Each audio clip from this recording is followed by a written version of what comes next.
Doubt नट पर आप सभी बच्चों का बहुत बहुत स्वागत है। उम्मीद है आप सभी बच्चे अपने घरों पर एकदम स्वस्थ हैं, मस्त हैं, बढ़िया से अच्छे से अपने एग्जाम की तैयारी कर रहे हैं।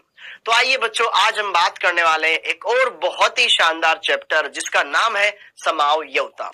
यह भी एक बहुत ही इंटरेस्टिंग टॉपिक है बच्चों, और अगर आप ऑर्गेनिक में आईयूपीएससी के बाद इस चैप्टर को पढ़ लेंगे तो एक और बेसिक लेवल का आप सब्जेक्ट कवर, एक और बेसिक लेवल का चैप्टर आप कवर कर लेंगे, क्योंकि यह चैप्टर भी हर एक ऑर्गेनिक के इंपॉर्टेंट चैप्टर में आता है। कक्षा 12वीं के आप हेलो एल्केन वाले चैप्टर में बात करें, वहां पर भी ये आएगा।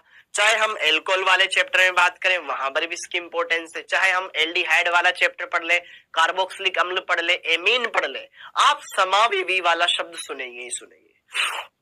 तो यह जो समावयवता है, इसको अगर हम एक बारी पहले पढ़ लेना तो हम काफी हद तक बहुत सारी समस्याओं से निजात पा लेंगे।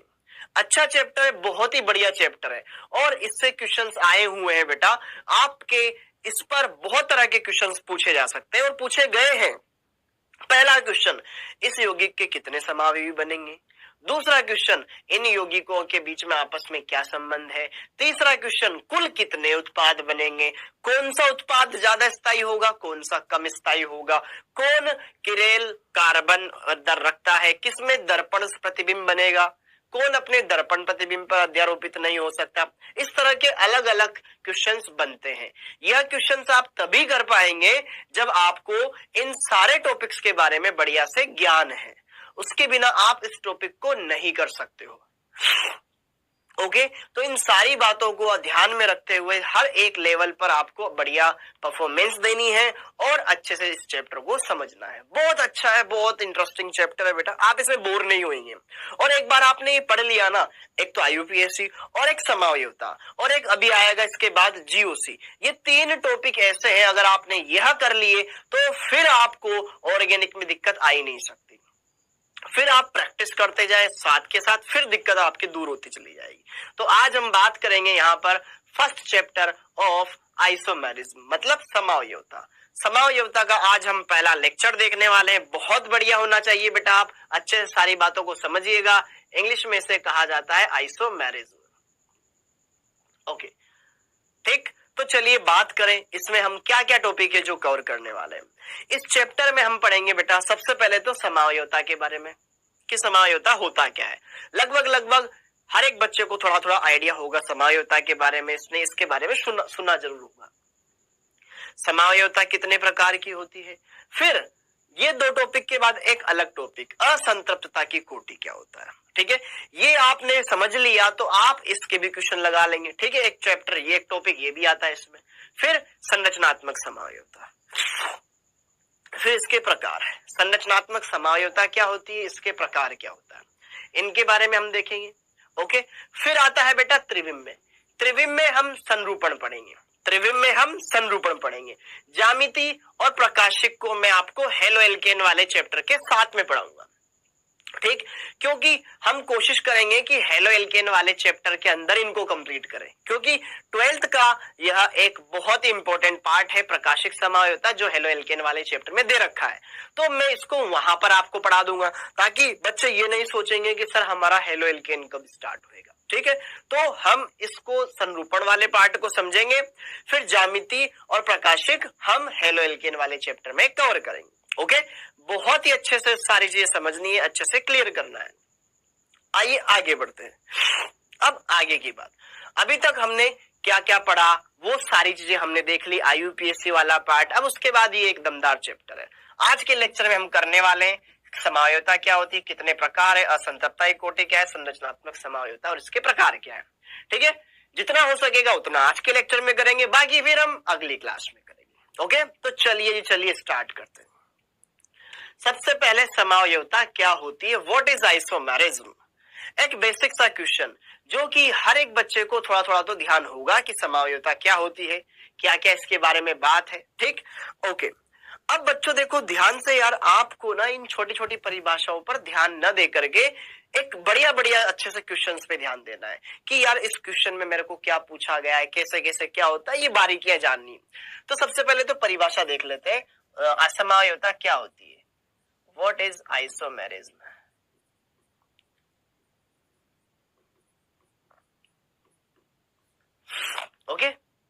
तो जरा देखो ध्यान से, कार्बनिक यौगिकों के अंदर ये क्वालिटी होती है कि वो समावयवता दर्शाते हैं। अब सबसे पहली बात, आपके मन में ये भी सवाल आता है कि सर कार्बनिक यौगिक ही समावयवता दर्शाते हैं या अकार्बनिक भी दर्शाते हैं?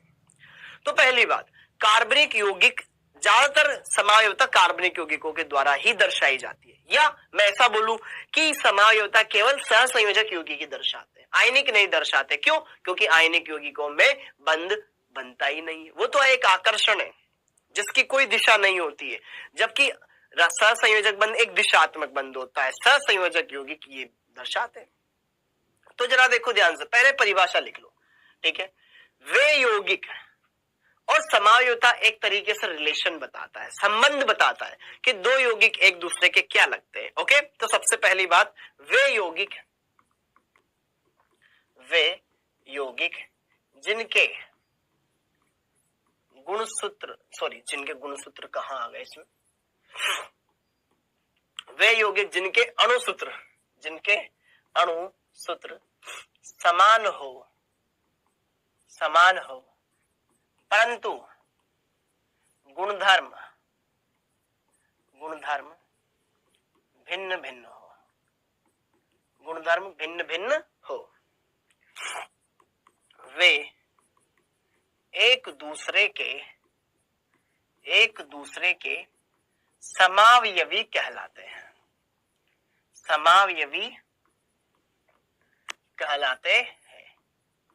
उन्हें क्या कहा जाता है? एक दूसरे का समावयवी, आइसोमर, ठीक है, कहा जाता है। यह घटना समावयवता कहलाती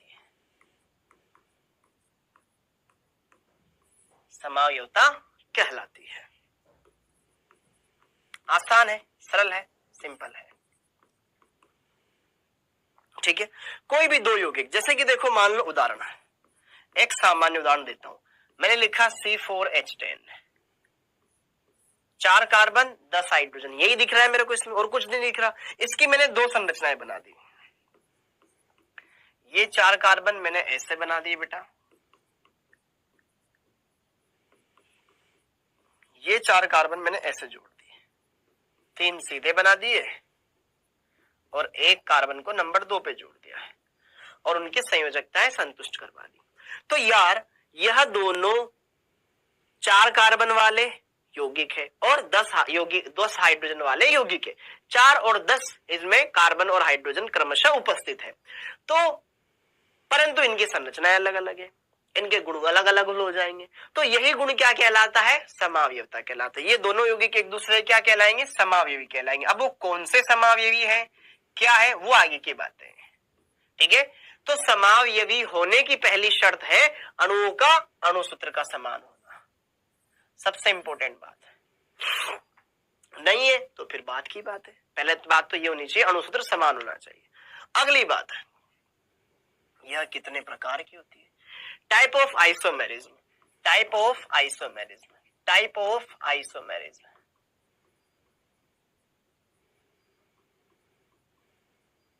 कितने प्रकार की? तो देखो ध्यान से, समावयवता बेसिकली दो तरह की होती है, ठीक है। देखा भी होगा आपने फर्स्ट वाले स्लाइड पर, समावयवता बेसिकली दो टाइप की है। एक तो है संरचना पर आधारित संरचनात्मक,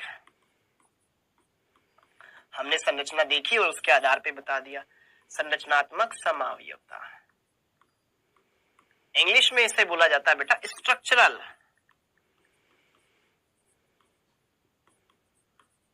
आइसोमेरिज्म।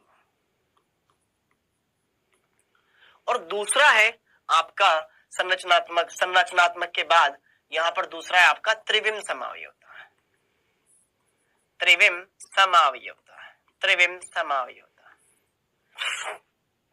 इसे कहा जाता है स्टीरियो आइसोमेरिज्म। एक तो है आपका स्ट्रक्चरल और दूसरा है आपका स्टीरियो आइसोमेरिज्म। दोनों को आपको अच्छे समझना है, सारी बातों को बढ़िया से क्लियर करना है। ओके, तो जरा देखो ध्यान से, स्ट्रक्चरल के अंदर कितने पार्ट है, इसको फर्दर क्लासिफाई हम करते हैं। सबसे पहले इसमें आता है बच्चों श्रृंखला समावयवता। श्रृंखला समावयवता। ठीक है, शॉर्ट में लिख दे रहा हूं।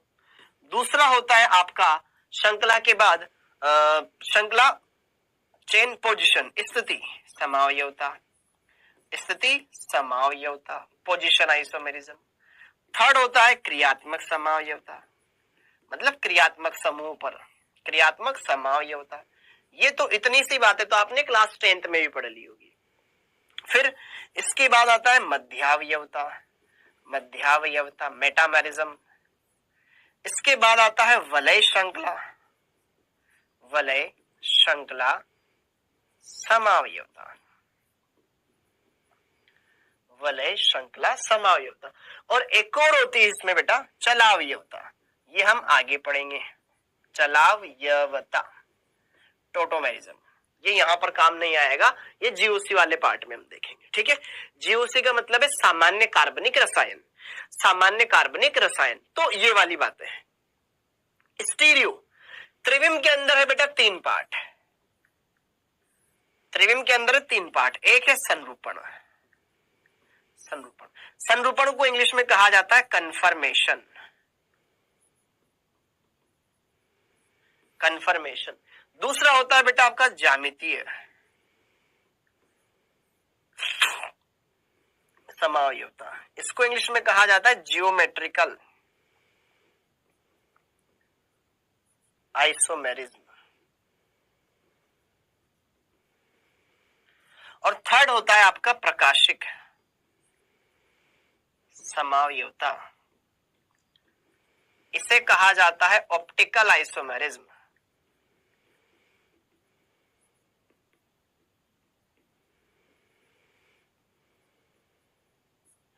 Optical isomerism.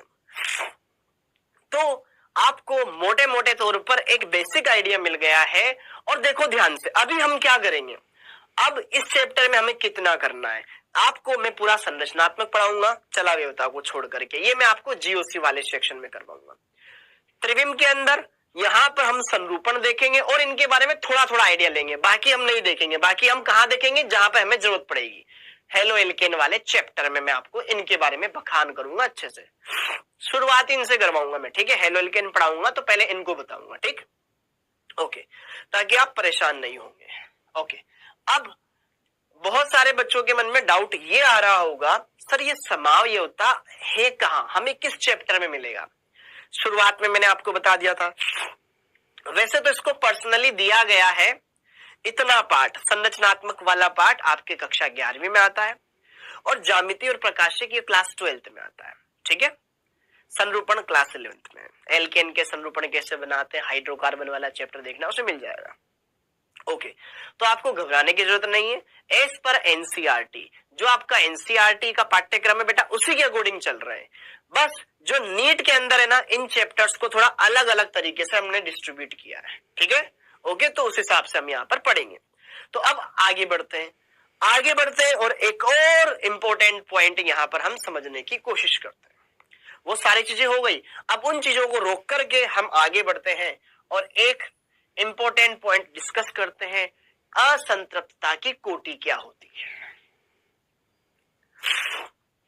ये भी जानना आपके लिए उतना ही जरूरी है जितना कि समावयवता। हाँ जी, क्योंकि इस पर भी नीट में क्वेश्चंस आ चुके हैं। असंतृप्तता की कोटि क्या है, तो यार सबसे पहली बात तो इससे बोला जाता है degree of unsaturation, degree of unsaturation, या शॉर्ट में DU, DU, degree of unsaturation. Unsaturation का मतलब बेटा असंतृप्तता, असंतृप्तता, जब कार्बन कार्बन बहुबंध बनाता हो तो वाली बात है। डिग्री ऑफ अनसेचुरेशन, अनसेचुरेशन का मतलब क्या होता है बेटा, असंतृप्तता, कि किस प्रकार से हम यह देखेंगे कि किसकी डिग्री कितनी है। बहुत सिंपल है, बहुत सरल है, और इसको एक और नाम से जाना जाता है, द्विबंध तुल्यांक।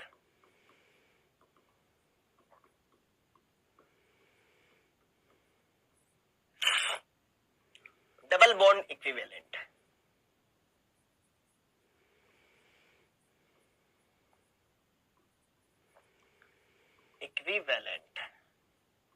शॉर्ट में DBE। बहुत ही आसान है, बहुत ही सरल है। देखो ध्यान से, असंतृप्तता की कोटि, इसमें तो आपको ज्यादा कुछ समझ में नहीं आ रहा है। द्विबंध तुल्यांक मतलब द्विबंध से रिलेटेड भी कुछ है, ठीक है। हाँ, तो यार इसको समझने की कोशिश करते हैं।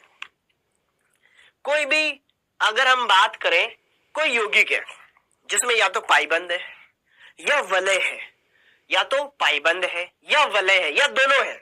क्या मैं बोल रहा हूं? इसकी परिभाषा को समझो। इसकी परिभाषा के लिए कोई खास परिभाषा नहीं है, पहली बात तो ये, इसकी कोई खास परिभाषा नहीं है, बस हमें चाहिए दिख गई, हमने इसका आंसर बता दिया, बस इतना सा है। जैसे एक और एक कितने होते हैं? दो। अब क्यों होते हैं? बचपन से पढ़ा है, एक और एक दो होता है। अब एक को एक ही क्यों बोलते हैं? कोई रीजन नहीं है, मान ही रहे बचपन से, ठीक है। ए के बाद बी आता है, क्यों? सी क्यों नहीं आता? मान ही रहे। तो जरा देखो ध्यान से, द्विबंध तुल्यांक यहां पर है क्या? द्विबंध तुल्यांक नंबर ऑफ हाइड्रोजन के मोल है, नंबर ऑफ हाइड्रोजन के मोल है, मोल। अब ये क्या है, कैसे है, सारी चीजों को हम यहां पर अच्छे से समझने की कोशिश करेंगे, ठीक। और कैसे, ये है क्या बेटा? पाई या तो यौगिक कैसा हो सकता है? वलय युक्त यौगिक या पाई बंद युक्त यौगिक कोई है, या वलय एवं पाई बंद युक्त यौगिक है।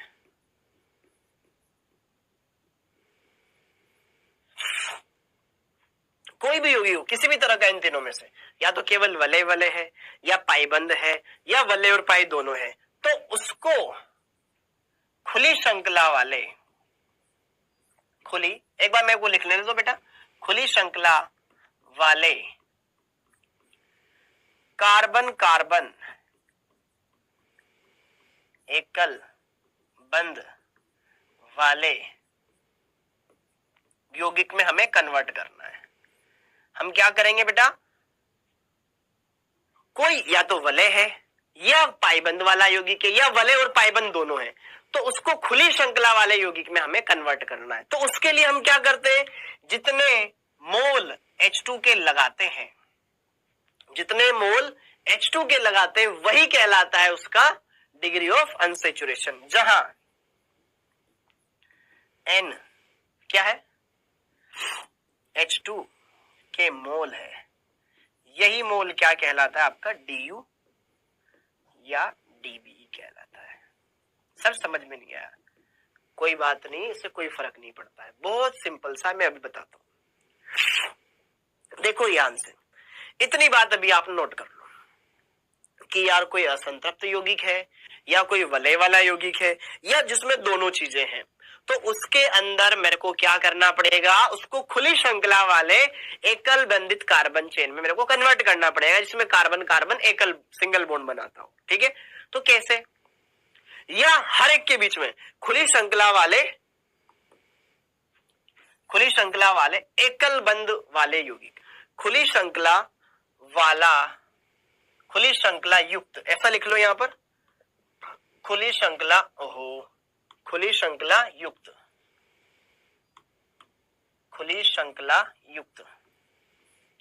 एकल बंध वाले यौगिक। अब एकल बंध सब में, कार्बन कार्बन में भी, कार्बन ऑक्सीजन में भी, कार्बन नाइट्रोजन में भी, सबके बीच में एकल बंध होना चाहिए।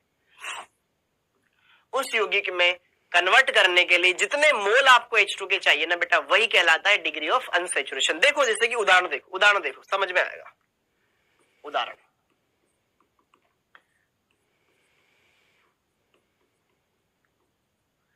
क्या ये एल्केन है, एथेन है? क्या इसमें पहले से ही एकल बंध है? इसमें कोई मेरे को हाइड्रोजन का अणु जोड़ना पड़ा क्या? नहीं जोड़ना पड़ा। देखो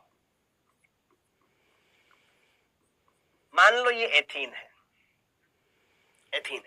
अब कितने कार्बन है? दो कार्बन का ही मुझे एल्केन बनाना है, तो यही बनेगा। सबको इतना तो पता है, इसमें भी 2 कार्बन है, उसमें भी 2 कार्बन है, इसमें डबल बॉन्ड है, उसमें सिंगल बॉन्ड है, मेरे को पाई बंद हटाना था। मैंने क्या किया, एक एच इस पे जोड़ दिया, एक एच इस पे जोड़ दिया, पाई बंद को तोड़ करके दो एकल एकल बंद मैंने बना दिए हाइड्रोजन के साथ। तो कितने हाइड्रोजन जुड़े, दो हाइड्रोजन का मतलब H2 जोड़ दिया, 1 मोल। ठीक है, एक अणु में दो H जुड़ गए, एक इस पर या एक इस पर, या एक मोल में एक H2 मोल अणु जुड़ गया, एक H2 मोल जुड़ गया। ठीक है, सिंपल सी बात है यार, एक H पे जोड़ दो, एक H इस पे जोड़ दो, तो मेरे को 1 H2 लेना पड़ेगा, H2 का एक अणु लेना पड़ेगा, एक अणु में दो परमाणु है, एक इस पे जोड़ो एक इस पे जोड़ो, पाई बंद हटा दिया। तो डी कितना हो गया इसका, 1। इसका डी कितना हो गया, 1। इसमें कोई पाई बंद है क्या, नहीं है, तो इसका डी कितना हो गया, 0। बस यही मैं कहना चाहता हूं कि डी क्या है, कितने H2 के मोल आपको लगेंगे उनकी संख्या। इसमें त्रिबंध है, मेरे को क्या बनाना है, एकल बंध बनाना है, मेरे को यहां पे H लगाने ही पड़ेंगे। तो इसमें 2 H है, उसमें कितने हो गए, 6, 4 बढ़ गए, तो 2 H2, यही इसका डी है। तो देखो ध्यान से, डी है क्या, ये हमने समझ लिया। अगला क्वेश्चन धीरे धीरे प्रैक्टिस होगी बेटा आपकी। ओके, अब मेरे को क्या करना है, कार्बन और ऑक्सीजन के बीच में सिंगल बॉन्ड बनाना है। तो यहां एक H लगाना पड़ेगा, एक H यहां लगाना पड़ेगा, एक बंद तोड़ना है बस, इन दोनों में से कोई भी एक तोड़ दो। तो इस पर H लगाना पड़ेगा और इस पर H जोड़ना पड़ेगा, यही हो गया, सिंगल चेन हो गई है, CH3 CH2OH। तो जरा देखो ध्यान से, मेरे को कितने मोल लगाने पड़े, 1 मोल, या एक अणु लगाना पड़ा H2 का। अणु से समझ लो, अणु से समझ लो, कोई दिक्कत नहीं, एक अणु पर एक अणु H2 लगाना पड़ा, तो इसका डी कितना हो गया, 1 हो गया। अब ये वाला कंपाउंड हो गया, ठीक है, E, ये कंपाउंड है, ये एक वलय वाला कंपाउंड है, मेरे को इसको खोल करके सीधा करना है। कितने कार्बन है, 1 2 3 4 5, हर जगह क्या CH2 CH2 CH2 लिखा हुआ है। तो मैंने क्या किया बेटा, कहीं से भी इसको तोड़ दिया, और जैसे कि मान लो ये बंद तोड़ू, तो एक H इसको दे दो, एक H इसको दे दो, यहाँ पे CH3 हो जाएगा, यहाँ पे CH3 हो जाएगा, खुल करके लंबा हो जाएगा। ये मैंने तोड़ दिया, एक H इसको दे दिया, एक H इसको दे दिया, H2 का एक अणु टूट गया, यहाँ CH3, फिर CH2 CH2 CH2 CH3, 1 2 3 CH2।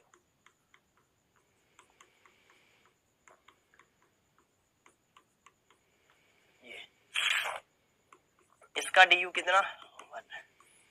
तो यहां पर डी है क्या, देखो ध्यान से, इसका अब सूत्र,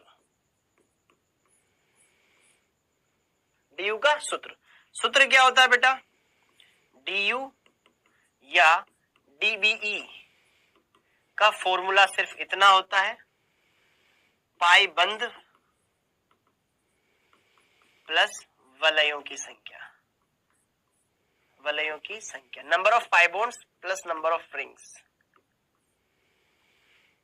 जितने पाई बंद है प्लस जितनी वलय है, खत्म बात। वही डीयू है, क्या क्यों क्यों लेकिन किंतु परंतु सब हो जाएगा इसमें। जैसे कि देखो यहां पर अगला उदाहरण, EF, इसका डी कितना हुआ, कितने पाई बंदे, 2, तो डी 2, खत्म। हाँ जी, FG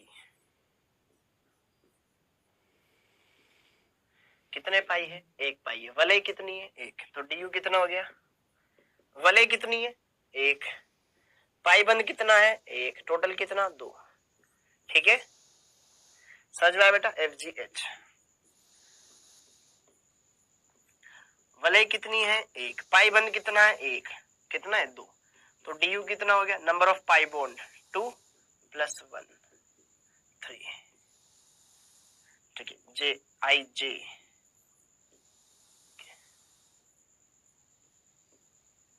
पाई बंद कितने हैं, 3, वलय कितनी है 1, टोटल 4। बेंजीन का डी यू कितना होता है 4। समझ पा रहे हैं आप? देख लो फॉर्मूला है, उसी के अंदर आपको वैल्यू पुट करनी है बस, और कुछ नहीं करना। कर सकते हो बच्चा, कर सकते हो। आपको यही देखना है और कुछ नहीं देखना। और देखो आई जे,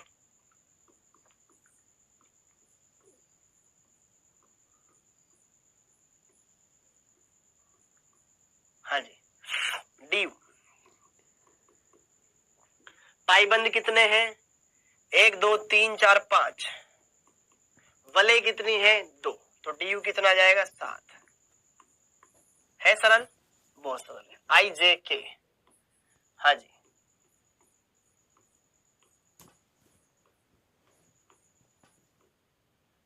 कितना आएगा डी यू 3, क्योंकि अभी तो मैंने पाईबंद लिखा ही नहीं, केवल वलय वलय कितना है बेटा 3। अगर मान लो मैंने इसमें पाईबंद लगा दिए ऐसे कुछ, अब बताओ डी यू कितना आएगा, वलय पाईबंद कितने 4, वलय कितनी 3, 7। बोलो, कर सकते हैं?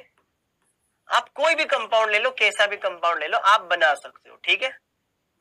उस कंपाउंड की शक्ल कैसी भी हो, डजंट मैटर। बताओ कितना डी यू हुआ, टोटल पाईबंद काउंट कर लो, 1 2 3 4 5, ठीक है। डी यू कितना हो गया 5 प्लस 1 वलय 6। डी यू आपको अच्छे से समझ में आना चाहिए, बहुत सरल है, बहुत ही सिंपल है, कर सकते हो।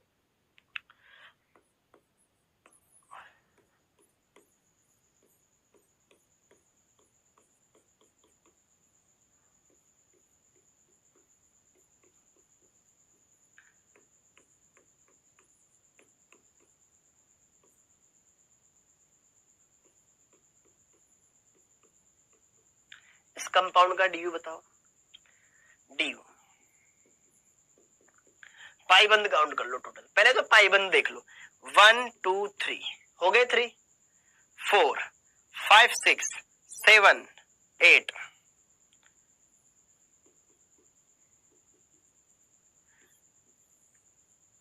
आसान है।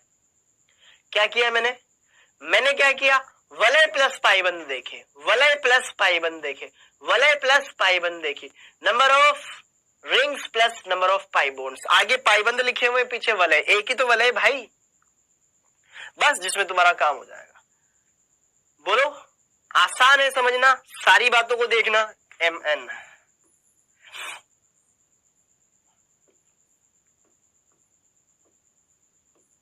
इसका डी यू, इसमें तो पाईबंद भी नहीं है, न तो ये वलय है, डी यू कितना जाएगा 0। एल्केन है ना, ये एल्केन एकल बंद वाला, उसमें तो कोई पाईबंद होता ही नहीं, इसका डी यू कितना है 0 है। द्विबंध तुल्यांक कितना है 0, द्विबंध तुल्यांक, द्विबंध है ही नहीं तो काहे का, ठीक है ओके। तो इसका डी यू कितना होगा 0। आप कोई भी क्वेश्चन ले लो, कैसा भी क्वेश्चन ले लो, आप अच्छे से इसको कर सकते हो। ये कोई धनावेशित आयन है, फर्क नहीं पड़ता ये कौन है, बस अभी आप देखो क्या वलय है, पाईबंद है, कितने पाई है 3 पाई है, वलय कितनी है 1 है 4। बोलो जी बोलो, बोलो, समझ में आया? अरे समझ में आ रहा है बच्चों? आपको बस ये देखना है कि कितने पाईबंद है, दैट्स इट। और ज्यादा बातों के लिए आपको परेशान होने की जरूरत नहीं है।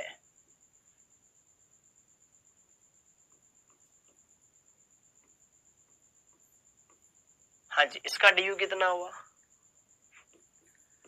पाईबंद कितने 1 2 3, खत्म। तो ऐसे सारे क्वेश्चन आप कर सकते हो, पाईबंद देख सकते हो, देखना आता है ना सबको, अच्छे से आंखों से देखना आता है बेटा, कोई दिक्कत नहीं है, कहीं पर भी आप अच्छे से कर सकते हो।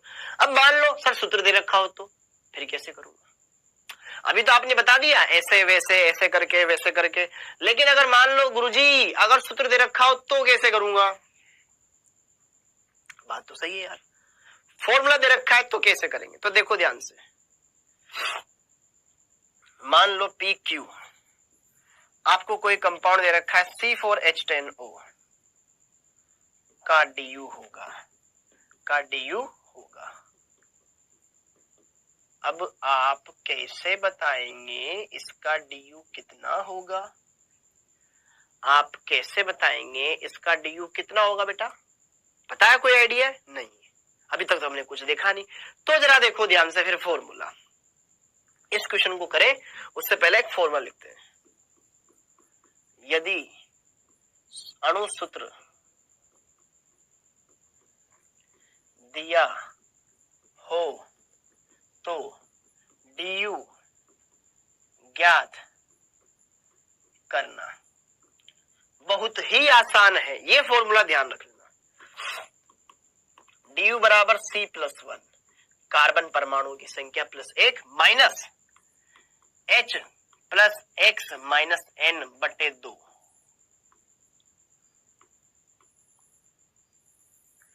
देखो समझाता हूं, जहां पर C क्या है? Number of carbon atom. H क्या है? Number of hydrogen atoms. कर सकते हैं बेटा। और अगर हम बात करें X क्या है? Number of halogen. X मतलब halogen, number of halogen, number of halogen, number of halogen. आप अच्छे से सारी चीजें इनको देख सकते हो। C मतलब कार्बन परमाणु की संख्या कितनी है, H मतलब हाइड्रोजन परमाणु की संख्या कितनी है, और यहां पर X का मतलब हेलोजन परमाणु की संख्या। हेलोजन का मतलब फ्लोरीन है कि क्लोरीन है कि ब्रोमीन है कि आयोडीन है, ये देख लो। और N का मतलब नंबर ऑफ नाइट्रोजन एटम्स। ये चार बातें आपने देख ली, फिर आपको कोई दिक्कत नहीं आने वाली है, कोई परेशानी नहीं आने वाली है। अगर आपको फॉर्मूला भी दे रखा है तो भी आप कंपाउंड का डी कैलकुलेट कर सकते हो। क्या मेरी बात समझ में आई? ओके, इंपॉर्टेंट है बेटा। आपको फॉर्मूला भी दे रखा हो तो आप डी कैलकुलेट कर सकते हो आसानी से, बड़े ही इत्मीनान के साथ। कोई दिक्कत है? बोलो। एक बार सारी चीजें मैं एक बार ही रिवाइज करवाता हूं। देखो, हमने देखा डी क्या है। अब आपको समझ में आ रहा है कि डी का मतलब है क्या है, कुए जो भी है, हमें यह समझ में आ गया। डी का एक सूत्र होता है वलय की संख्या प्लस पाई बंध। ये मेरे को देखना है। अगर संरचना दे रखी तो मैं बता दूंगा, और अगर अणुसूत्र दे रखा है तो कैसे बताऊंगा, उसके लिए इंतजाम है। C+1 minus H plus X minus N बटे 2। C+1 minus H plus X minus N बटे 2। C+1 minus H plus X minus N बटे 2। क्या उसके जरिए क्या मैं डी कैलकुलेट कर सकता हूं? अरे हाँ या ना बोल। C क्या है? Number of carbon atom. H क्या है? Number of hydrogen atom. X क्या है? Number of halogen. और N क्या है? Number of nitrogen. सर अगर ऑक्सीजन हो तो, सल्फर हो तो होने दे, कोई फर्क नहीं पड़ता है, कोई फर्क नहीं पड़ता है। समझ में आया? उनको अगर है तो नहीं लेने का। जैसे कि देखो ध्यान से, यहां पर इसका डी क्या होगा, तो चूंकि टूकी पुकी हम जानते हैं डी कैलकुलेट करने का फॉर्मूला होता है C+1 minus H plus X minus N बटे 2। हाँ जी, तो डी कार्बन कितने हैं? 4 है, 4 प्लस 1 है। हाइड्रोजन कितने हैं? 10 है। हेलोजन कितने हैं? 0। नाइट्रोजन कितने हैं? 0 बटे 2। ऑक्सीजन से कोई फर्क ही नहीं है हमको। हाँ जी, 4 और 1 5 माइनस 10 बटे 2 कितना हो गया? 5। 5 माइनस 5 0। इस कंपाउंड का डी 0 है, जो भी कोई हो। इसमें सारे एकल बंद, इस बात का ये अंदेशा है। डी का मतलब 0 आना, न तो ये वलय वाला कंपाउंड है, नहीं इसमें कोई कार्बन कार्बन बहुबंध है। मतलब ऑक्सीजन भी एकल बंध बना रहा है, कार्बन भी एकल बंध ही बना रहा है। बोलो, समझ में आया? अरे बात क्लियर हुई क्या? पॉसिबिलिटी समझ में आ रही है आपको? इसका मतलब क्या हुआ? डी 0 होने का क्या मायना है? डी DU जीरो होने के क्या मतलब है कि यार इस यौगिक में न तो कोई वलय है, नहीं कोई पाई बंद है। ये एकल कार्बन चेन वाला यौगिक है। अब क्या ये आपको यहां चमका? अर्थात यहां लिख लो, अर्थात यौगिक न तो वलय रखता है और न ही पाईबंद। क्या इसका ये मतलब समझ में आया? क्योंकि अगर इसका DU 1 आता, 2 आता, 3 आता, 4 आता, या तो वो पाईबंद बताता या वलय बताता या दोनों बताता। इसमें न तो पाईबंद है न वलय है, तभी तो DU जीरो आया भाई। हाँ या ना, कुछ तो बोल यार। अतः यह यौगिक ऐसा है जिसमें सारे कार्बन एकल बंध वाले हैं और ऑक्सीजन से ये जुड़ा हुआ है एकल बंध के द्वारा। हाँ या ना, कुछ तो बोल, बोलना माही बोलना। समझ में आया? इतना क्लियर हो गया।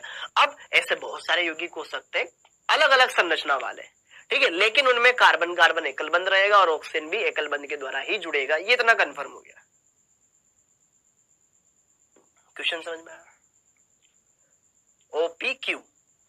हाँ जी, अब एक क्वेश्चन लिखो यार, एक बढ़िया सा बेहतरीन सा क्वेश्चन लिखो, ठीक है, ताकि आपको ये डाउट और क्लियर हो जाए। हाँ जी, ये क्लियर होगी अपने को। एक क्वेश्चन करते हैं। एक यौगिक जिसका DU 2 है, यह हो सकता है एक यौगिक जिसका द्विबंध, ऐसे लिखते हैं ना, द्विबंध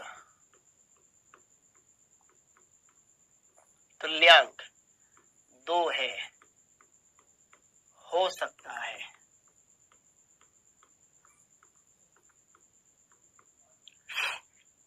कौन सा यौगिक हो सकता है? ए 2 पाईबंध युक्त यौगिक वाला, B एक वलय एवं एक पाईबंध वाला, C 2 वलय वाला,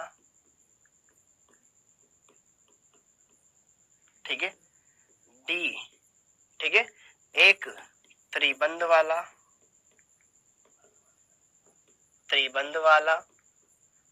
E सभी। ऑल। बताओ, कोई भी यौगिक ऐसा ले लो जिसका द्विबंध तुल्यांक 2 है, द्विबंध तुल्यांक 2 है, हो सकता है। क्या 2 पाईबंध वाला हो सकता है? अरे बिल्कुल यार, जिसमें 2 पाईबंध हो सकता है, 1 और 2। एक वलय एक पाईबंध वाला, वलयों की संख्या 1, पाईबंध की संख्या 1, 1 और 1 2। 2 वलय वाला, 2 वलय ले लो,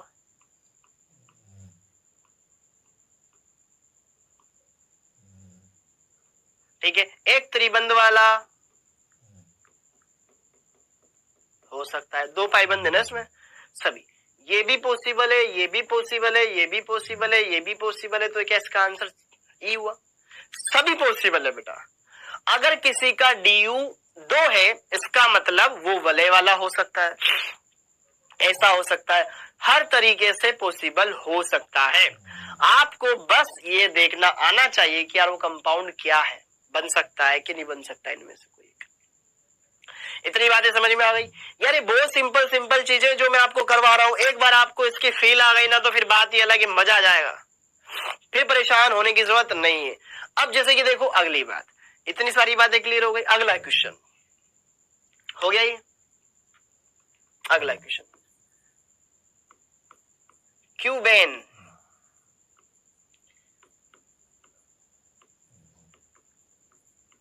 का द्विबंध तुल्यांक होगा। अब क्यूबेन होता क्या है? 8 कार्बन का घन, 8 कार्बन वाला घन, ये इसे बोला जाता है बेटा क्यूबेन।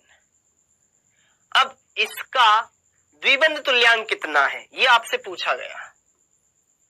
इसका द्विबंध तुल्यांक होगा,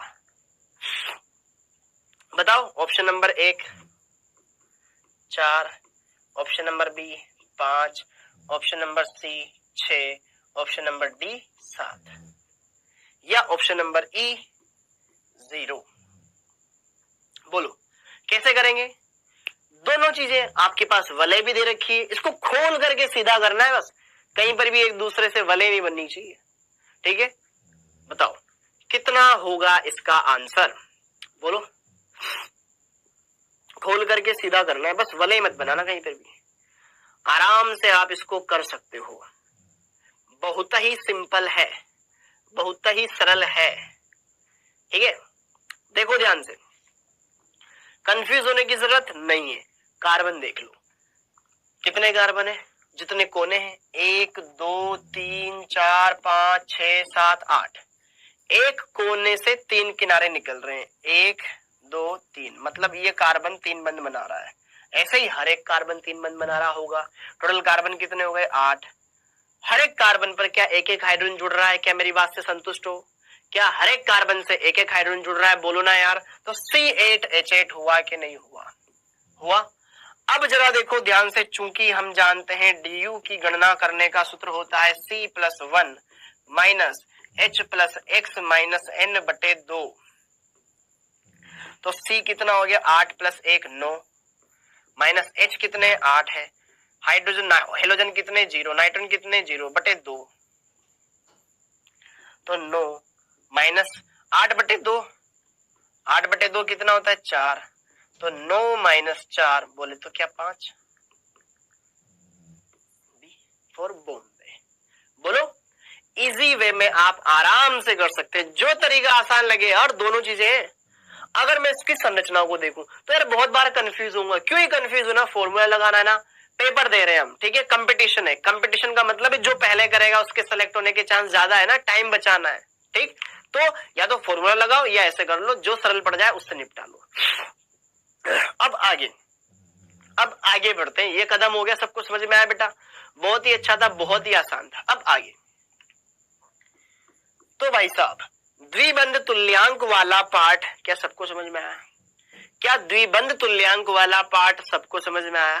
अच्छा है, आसान है। अब जरा देखो ध्यान से, कुछ बातें हैं जो मैं आपके सामने रखना चाहूंगा। एल्केन का द्विबंध तुल्यांक कितना होता है? 0। ठीक है, हाँ जी, एल्केन इसका du कितना होएगा? एल्केन का सामान्य सूत्र होता है बेटा, जितने कार्बन है उसके दुगने से 2 ज्यादा हाइड्रोजन है, तो उसका du कितना? 0। पक्की बात है? हाँ जी। अगर एल्कीन है तो एक पाई बंद होएगा, जितने कार्बन उसके दुगने हाइड्रोजन। अगर है तो ऐसे यौगिकों का du कितना होता है? 1, क्योंकि एक पाई बंद है। तीसरी बात, अगर एल्काइन है तो जितने कार्बन उसके दुगने में से 2 कम कर दो, तो 2 पाई बंद आएंगे। 2 पाई बंद मतलब du कितना हो गया? 2 हो गया। समझ पा रहे हो? अरे बोलो यार।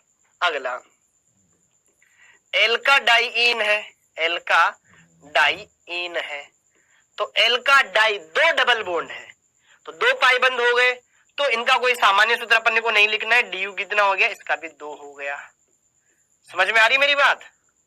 ये मैं कुछ आंकड़े लिखा रहा हूं जो कि आपके काम आएंगे बेटा, बहुत काम आएंगे, आपकी प्रॉब्लम को आसान करेंगे। तो ये 4 बातें हो गई, सिंपल सी।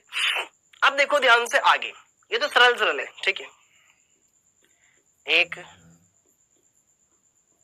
वलय युक्त यौगिक, एक वलय युक्त एकल बंधित यौगिक,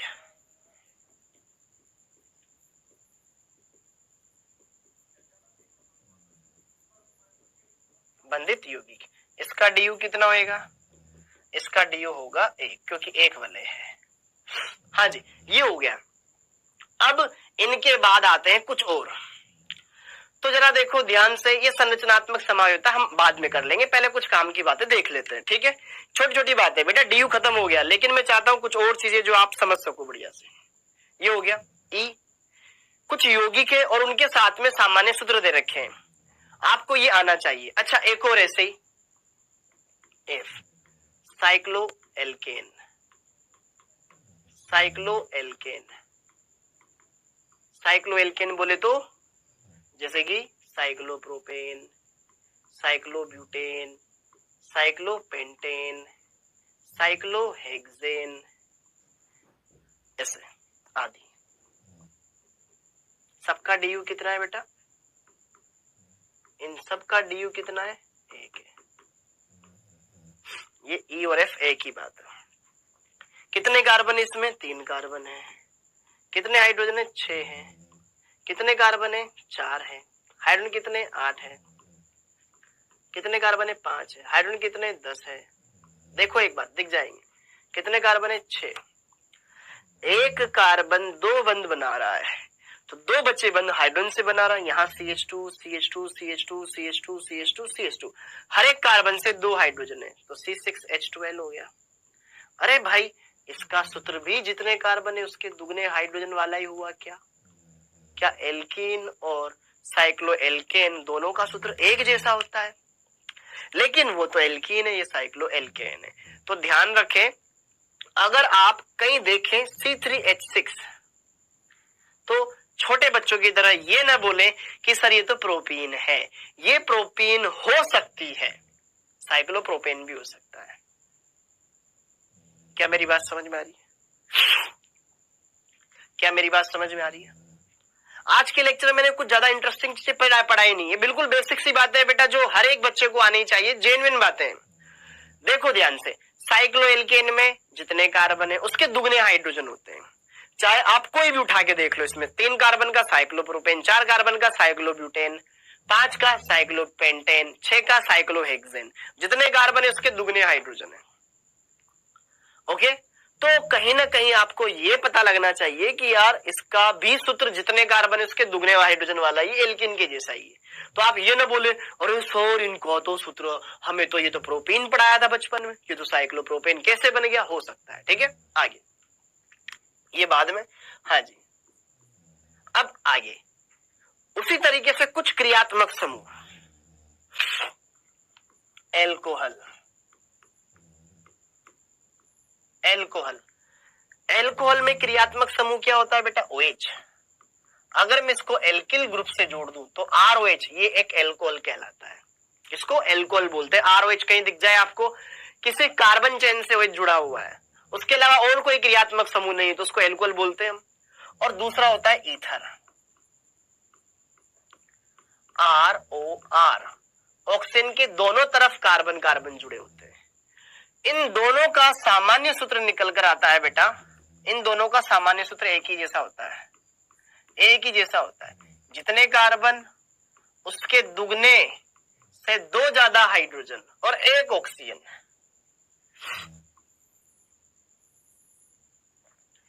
जितने कार्बन उसके दुगने से 2 ज्यादा हाइड्रोजन और 1 ऑक्सीजन हो तो वो क्या है? या तो एल्कोहल है या ईथर है। इनका DU कितना है ये हमें चेक करना है, 0। देखो उदाहरण देता हूं, उदाहरण C4H10O बताया था। इसका DU जब हमने कैलकुलेट किया था तो 4 + 1 5 आया था कि नहीं आया था? 10/2 आया था, तो 5 - 5 = 0। इनका DU 0 है। इससे मैं 2 तरह के यौगिक बना सकता हूं, एक तो एल्कोहल बना सकता हूं और एक ईथर बना सकता हूं। देखो C4H10O, एल्कोहल भी बनाया जा सकता है इससे, ईथर भी बनाया जा सकता है।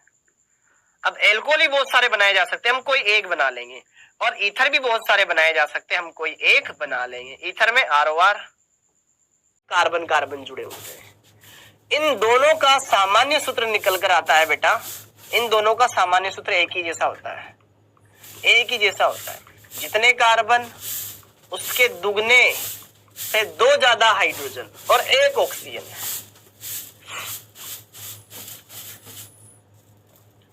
जितने कार्बन उसके दुगने से 2 ज्यादा हाइड्रोजन और 1 ऑक्सीजन हो तो वो क्या है, या तो एल्कोहल है या ईथर है। इनका DU कितना है ये हमें चेक करना है, 0। देखो उदाहरण देता हूं, उदाहरण C4H10O बताया था। इसका DU जब हमने कैलकुलेट किया था तो 4 + 1 5 आया था कि नहीं आया था, 10/2 आया था। तो 5 - 5 = 0। इनका DU 0 है। इससे मैं 2 तरह के यौगिक बना सकता हूं, एक तो एल्कोहल बना सकता हूं और एक ईथर बना सकता हूं। देखो C4H10O एल्कोहल भी बनाया जा सकता है, इससे ईथर भी बनाया जा सकता है। अब एल्कोहल ही बहुत सारे बनाए जा सकते हैं, हम कोई एक बना लेंगे, और ईथर भी बहुत सारे बनाए जा सकते हैं, हम कोई एक बना लेंगे। ईथर में ROR और एल्कोहल में ROH। मेरे को क्या करना है, इतने सारे कार्बन में से OH अलग कर लेना है। अब कितने 4 कार्बन बच गए ना, उनको लगा दो ऐसे सीधे, क्योंकि DU तो 0 है, एकल बंद आएगा। अब ये 4 कार्बन हो गए। कोने वाले ने 1 बंद बना रखा है, 3 हाइड्रोजन आ जाएंगे। इसने 2 बंद बना रखे हैं, 2 H आ जाएंगे। इसने 2 बना रखे हैं, 2 H आ जाएंगे। इसने 2 बना रखे हैं, 2 H आ जाएंगे। कॉन्फिडेंस देखो पूरा ही सही है। 1 2 3 4 कार्बन, 3 2 5 2 7 2 9 और 1 10 हाइड्रोजन और 1 ऑक्सीजन। ईथर में जरा देखो, ऑक्सीजन होता है, इधर भी कार्बन लगाना है, उधर भी कार्बन लगाना है, तुम्हारी मर्जी पड़े जैसे लगाओ। इधर 1 लगाना है तो उधर 3 लगा दो, क्योंकि टोटल 4 बनाने। इधर 2 लगाने तो उधर 2 लगा दो। इधर 3 लगाने उधर 1 लगा दो। इधर चारों नहीं लगा सकते, फिर उधर हाइड्रोजन ही लगेगा। ठीक है, कम से कम 1 इधर लगा दो तो 3 इधर लगा दो। ठीक है, तो जरा देखो ध्यान से, यहां पर ये CH3 रह गया, ये CH2 हो जाएगा, ये CH2 हो जाएगा और ये CH3 हो जाएगा। बोलो बच्चों, आपको इस तरीके से पढ़ना है कि आपको ये चीजें प्रॉब्लम ही ना दे। पहली बात, आपको ये चीजें प्रॉब्लम ही ना दे, बहुत सरल सरल सी बातें हैं। और धीरे धीरे जैसे जैसे हम इसमें आगे बढ़ते जाएंगे ना, ये चीजें आपको आसान लगेगी। घबराना नहीं है, सर मेरे को नहीं आ रहा है, अरे कोई बात नहीं, आगे आएगा, धीरज रख, सब आएगा। बस एक बार तेरे मन में ये ख्याल आ जाए कि यार इसमें भी एकल बंद है, उसमें भी एकल बंद है, DU 0 हुआ। सूत्र से भी हमने क्या देखा, DU 0 ही देखा। ठीक है, तो मैंने क्या करा, आपको यह बताया कि एल्कोहल और ईथर एक दूसरे के समावेशी होते हैं, क्योंकि दोनों का सूत्र एक ही जैसा होता है, सामान्य सूत्र। ये याद होना चाहिए तुम्हें, CnH2n+2O। एल्केन में 1 ऑक्सीजन जोड़ दो, एल्कोहल और ईथर बन जाएगा। दोनों का DU 0 होता है। ये एल्कोहल और वो ईथर मैंने बना दिया, कुछ एक आध एल्कोहल ले लिया मैंने, एक आध ईथर ले लिया और बना दिया। बोलो, सरल है, बहुत सरल है, बहुत आसान है बेटा, ये बना दिया। अब अगला देख, अब अगला देख कायदे की बात, एल्कोहल ईथर हो गया। अब इसी तरीके से देख तू एल्डिहाइड और कीटोन, एल्डिहाइड RCHO इससे दर्शाते हैं हम, ठीक है, और कीटोन RCO R के द्वारा दर्शाया जाता है। और खास बात, दोनों का सामान्य सूत्र एक जैसा ही होता है। जितने कार्बन उसके दुगने हाइड्रोजन और 1 ऑक्सीजन। और एल्डिहाइड में कार्बन और ऑक्सीजन के बीच में पाई बंद होता है, कीटोन में भी है, DU 1। देखो कोई भी सूत्र ले लो, आप उसका DU 1 ही पाओगे। उदाहरण, 3 कार्बन 6 और 1 ऑक्सीजन, 3 का दुगना 6। जितने कार्बन उसके दुगने हाइड्रोजन है, बोलो हाँ है। 1 ऑक्सीजन है। ठीक, तो जरा देखो ध्यान से, DU चेक कर लो, सूत्र लगाओ, 3 और 1 4, माइनस H कितने हैं 6, हेलोजन है क्या, नहीं है, नाइट्रोजन है क्या, नहीं है, बटे 2 4, 6/2 कितना हो गया 3, तो 4 - 3 1, DU 1 है, कन्फर्म है। दूसरी बात, इस कंपाउंड का DU 1 है, ये पता चल गया। सामान्य सूत्र क्या इससे मैच कर रहा है, मतलब ये एल्डिहाइड या कीटोन बनेगा, C3H6O। या तो ये एल्डिहाइड बनेगा या फिर ये कीटोन बनेगा, एल्डिहाइड या फिर कीटोन। बोलो बच्चों, कीटोन। कीटोन में क्या होता है, RCOR। CO के दोनों तरफ एल्किल समूह जुड़े होने चाहिए, वो दोनों सेम हो सकते हैं, अलग हो सकते हैं, डजंट मैटर, ठीक है। एल्डिहाइड में क्या होता है, CO के एक तरफ H जुड़ा होता है, इधर एल्किल समूह होना चाहिए। एक तरफ तो H होना ही होना चाहिए, दूसरी तरफ तुम H लगाओ, तुम्हारी मर्जी पड़े जितने कार्बन लगाओ। अब देखो ध्यान से, मेरे को एल्डिहाइड बनाना है, मैंने इसमें से CHO निकाल लिया है। ओके, क्या DU 1 हो चुका है, बोलो ना यार, और इसमें CO निकाल लिया है, DU 1 हो चुका है। अब जो संरचना आएगी वो एकल बंधित आएगी, क्योंकि अगर डबल बॉन्ड लगा दे तो DU 2 हो जाएगा, 2 पाई बंद हो जाएंगे। अब देखो, यह कार्बन एक बंद बना रहा है, तो 3 क्या लग जाएंगे, हाइड्रोजन लग जाएंगे, यहां पर 2 लग गए, बैलेंस करेंगे ना। यहां देखो, एक कार्बन इधर, एक कार्बन इधर लगा दिया। सर दोनों तरफ क्यों लगाया, भैया लगाने पड़ेंगे, कीटोन तभी बोलेंगे जब दोनों तरफ कार्बन लगे। एक तरफ कार्बन लगने से उसको कीटोन नहीं बोलते हैं। तो जरा देख ध्यान से, यह CH3 हो जाएगा, यह CH3 हो गया। सर कैसे हो गया, यह कार्बन की संयोजकता तो संतुष्ट करवाएंगे ना लल्ला। कार्बन 4 बंद बनाता है, एक बंद उसके साथ बना रखा है, तो 3 हाइड्रोजन लगाना पड़ेगा, अंडरस्टूड है वो आपको आना चाहिए, ठीक। अब देख, क्या 3 कार्बन है 6 हाइड्रोजन है 1 ऑक्सीजन है 3 कार्बन है 3 2 5 और 1 6 हाइड्रोजन है 1 ऑक्सीजन है। इसका भी डी देख ले, पाई बंद कितने, 1। इसमें देख ले पाई बंद, डबल बॉन्ड में देख, इधर देख, किसी को पता नहीं है, इधर देखो, अगर 2 परमाणु है जिनके बीच में एकल बंद है वो सदैव सिग्मा है, 2 परमाणु है जिनके बीच में डबल बॉन्ड है, 1 सिग्मा है 1 पाई है, 2 परमाणु है जिनके बीच में ट्रिपल बॉन्ड है, तो 1 सिग्मा है 2 पाई है। समझ में आ गया। तो यहां तो डबल बॉन्ड है ना, तो 1 सिग्मा 1 पाई, तो पाई तो एक ही हुआ ना, तो आप अच्छे से इनको देख सकते हो। बोलो समझ गए। तो एल्डिहाइड और कीटोन आसान है, बच्चे अच्छे से बता सकते हो। अब अगली बात, सरल सरल टॉपिक है, बहुत आसान, एक बार पढ़ोगे मजा आ जाएगा, दोबारा रिवीजन की जरूरत भी नहीं है इसमें। तो अगला, हाँ जी, उसी तरीके से बेटा कार्बोक्सिलिक अम्ल, कार्बोक्सिलिक अम्ल, इसका क्रियात्मक समूह क्या होता है, COOH, इससे एल्किल समूह जोड़ दो RCOH, ये एक सामान्य कार्बोक्सिलिक अम्ल हो गया। और एस्टर, ये भी दोनों भाई भाई होते हैं। एस्टर में क्या होता है, COO, इधर तो एल्किल जोड़ना ही जोड़ना है, इधर जोड़ो या मत जोड़ो। समझ में आया। अब इनका DU देखो यार, ये भी एल्किल समूह है, DU एक ही आएगा इस CO की वजह से, पाई बंद एक ही है दोनों में, ठीक। तो देखो ध्यान से, पहली बात तो दोनों का सामान्य सूत्र एक जैसा होता है, मतलब ये दोनों एक दूसरे के समावेशी होते हैं। जितने कार्बन उसके दुगने हाइड्रोजन प्लस 2 ऑक्सीजन, ये बात ध्यान रखना। इनका DU कितना होता है, 1 होता है। जितने कार्बन उसके दुगने हाइड्रोजन और 2 ऑक्सीजन। एल्डिहाइड कीटोन में 1 ऑक्सीजन होता था, इसमें 2 होता है, बस और कुछ नहीं है। DU अभी देखो गणना कर लेते हैं, DU कितना आएगा, 1 आएगा, चेक कर लो उदाहरण लेकर के। उदाहरण आपको दिया हुआ है बेटा C2H4O2, ये दे रखा है, तो DU निकाल लो, 2 + 1 3 माइनस 4 + 0 - 0/2।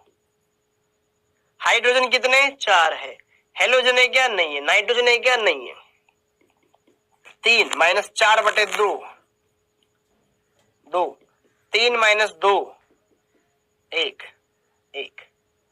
अब देखो ध्यान से, 2 कार्बन, 4 हाइड्रोजन और 2 ऑक्सीजन। या तो इससे हम कार्बोक्सिलिक अम्ल बना सकते हैं RCOH, बोलो, या हम इससे एस्टर बना सकते हैं। ये तो कार्बोक्सिलिक अम्ल, कार्बोक्सिलिक अम्ल, ये है एस्टर RCOOR। और ध्यान रखें इधर तो R जुड़ेगा ही जुड़ेगा, कंफर्म है। कार्बन उधर जुड़ेगा ही जुड़ेगा, चाहे 1 जोड़ो या 2 जोड़ो या 3 जोड़ो, तुम्हारी इच्छा, उधर तो जोड़ना ही पड़ेगा। बोलो। अब देखो ध्यान से बच्चों, यार इस सूत्र को देख करके क्या मैं ये अंदाजा लगा सकता हूं, जितने कार्बन है उसके दुगने हाइड्रोजन है और 2 ऑक्सीजन है। तो इसका मतलब या तो ये एस्टर है या या तो ये एस्टर है या कार्बोक्सिलिक अम्ल है, उसके अलावा तीसरा नहीं है, जिसका DU 2 हो, जिसका DU 1 हो। अब देखो ध्यान से, COOH समूह निकाल लिया मैंने, एक कार्बन तो इसमें लग गया, अब एक इससे जुड़ेंगे, एक हाइड्रोजन लग गया, 3 यही जुड़ेंगे। एस्टर में CO O, एक कार्बन इधर जोड़ना ही जोड़ना है एनी हाउ। इधर अब तुम्हें मजबूरी है H लगाना ही पड़ेगा, क्योंकि 2 कार्बन तो अब रहे ही नहीं। इसने एक बंद बना लिया तो बच्चे 3 हाइड्रोजन से बनाएगा। देखो 2 कार्बन है, 4 हाइड्रोजन है, 2 ऑक्सीजन है। सरल है, सिंपल है, बहुत ही ज्यादा सहज है। इंपॉर्टेंट बात है, बहुत सहज है बेटा, आपको उलझन होगी नहीं इसमें, यकीन मानो मेरा।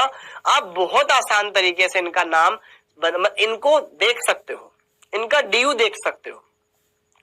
अभी मैंने आपको सिर्फ ये बताया है समावयवता क्या होती है, कितने प्रकार होते हैं, फिर असंतृप्तता की कोटि बताई। और मुझे लगता है कि आपको इसमें कोई दिक्कत आई होगी।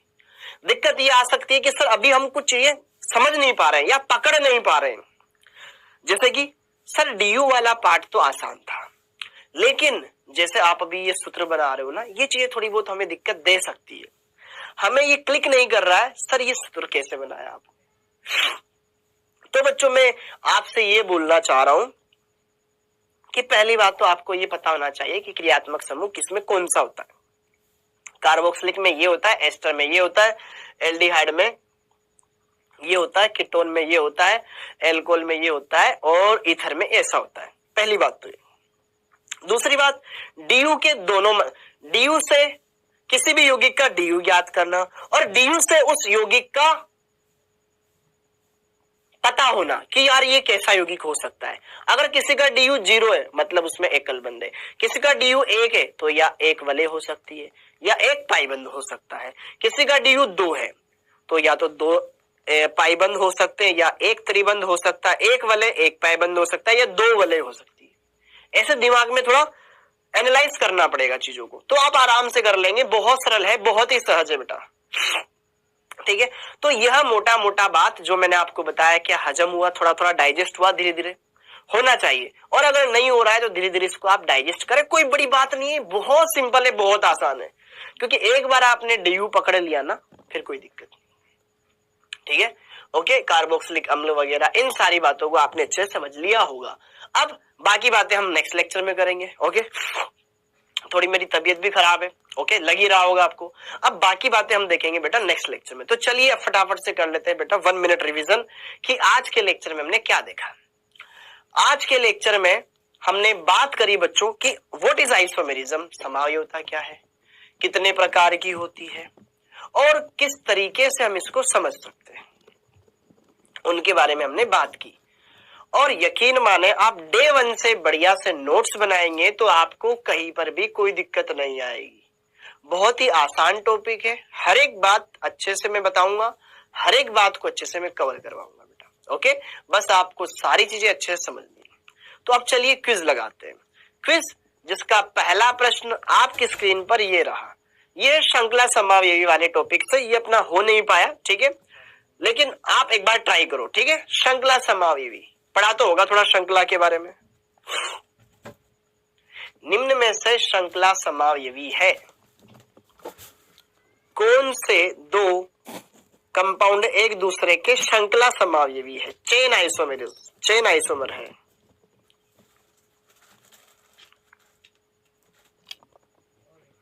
श्रृंखला का मतलब अलग अलग कार्बन की चेन, मेन चेन।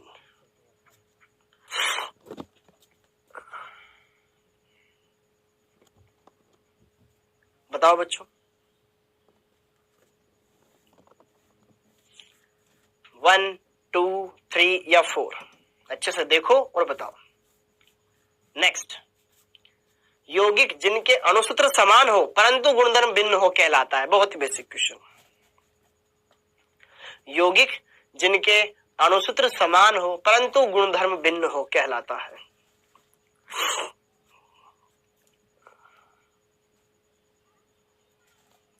आपको बढ़िया से इन क्वेश्चंस के आंसर देने हैं, अच्छे से सारी बातें बतानी है, कोई दिक्कत नहीं आएगी, आप आराम से बता सकते हो बच्चों।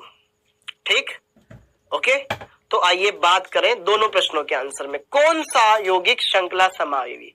यार देखो, श्रृंखला जिसमें अलग अलग कार्बन की बनती है। देखो इसमें कितने कार्बन है? 2 कार्बन, और इससे 2 Cl जुड़े हुए हैं। हाइड्रोजन मत बताओ, कोई फर्क नहीं पड़ता। इसमें देखो CH2 Cl, इसमें दोनों Cl एक पे जुड़े हुए हैं, इसमें अगल बगल पे जुड़े हुए हैं। तो ये स्थितियां हो गई ना, दोनों Cl एक पर, दोनों Cl अलग अलग पर।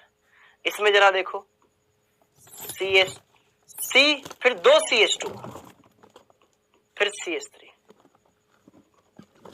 इसमें 2 CH3, इस CH के साथ 2 CH3 जुड़े हुए हैं ऐसे। तो देखो यहां पे 4 कार्बन की चेन बन रही है, यहां पर 3 कार्बन की चेन बन रही है। क्या श्रृंखलाएं अलग अलग कार्बन की बन रही है? तो ये हो जाएगा इसका आंसर। बोलो। इसमें भी OH है, इसमें भी OH है। ठीक है, और वैसे इसमें 1, 2 यहां लिखा हुआ है, 3 कार्बन है, इसमें 2 ही कार्बन है, तो कोई भी नहीं लगता है आपस में। ठीक है, और इसमें 1, 2, 3, इसमें 1, फिर 2 बार CH2 है, फिर 1 CH3, और इसमें 4 कार्बन है, ये भी कुछ नहीं। तो इसका आंसर हो जाएगा ऑप्शन नंबर 2। ठीक है, धीरे धीरे आप करते रहेंगे, बढ़िया होता जाएगा बेटा, बस एक बार कॉन्फिडेंट रहें, अच्छे से कर लेंगे आप। यौगिक जिनके अणुसूत्र समान हो परंतु गुणधर्म भिन्न हो कहलाते हैं समावयवी। ओके जी बच्चों, बहुत बढ़िया। तो आई होप आप सभी बच्चों को ये सारी बातें बढ़िया समझ में आई होगी। आज के लेक्चर में हमने ये सारी बातें डिस्कस करी। संरचनात्मक समावयवता के प्रकार मैंने बता दी, अगली क्लास में हम यही स्टार्ट करेंगे। और उससे पहले मैं कुछ बहुत अच्छे अच्छे टॉपिक आपको पढ़ाऊंगा, जैसे कि एल्केन का सामान्य नामकरण और एल्किल समूह। ये रिवाइज कीजिएगा, जो मैंने आपको पहले पढ़ाया था ना, एक बार इनको पढ़ना। पहले हम क्वेश्चंस लगाएंगे बहुत सारे, एक बार क्वेश्चंस लगा लिए ना, फिर तो परिभाषाएं छोटी छोटी, उनमें कोई दिक्कत नहीं है। हमारा सब्जेक्ट स्ट्रॉन्ग तब होगा जब हम ज्यादा क्वेश्चन लगाए। ठीक है, क्वेश्चंस लगाए, चीजों को पकड़े, ऑटोमेटिक सब बढ़िया होता चला जाएगा। तो आप बच्चों बढ़िया से नोट्स बनाओ, प्रॉपर नोट्स बनाओ, डेली का काम डेली करो, कोई दिक्कत नहीं आएगी, कोई परेशानी नहीं आएगी, अच्छे से आप उनको निपटा सकते हो। ओके, तो आज के लेक्चर में हमने ये सारी बातें देखी। नेक्स्ट लेक्चर में हम बात करेंगे संरचनात्मक समावयवता पर। संरचनात्मक समावयवता हम अगले लेक्चर में देखेंगे। तो उम्मीद है यार आज की ये क्लास आप सभी को बढ़िया समझ में आई होगी, सारी बातें अच्छे से क्लियर हुई होगी। ओके, तो इसी के साथ आप सभी बच्चों का बहुत बहुत धन्यवाद। ओके, थैंक यू बच्चों।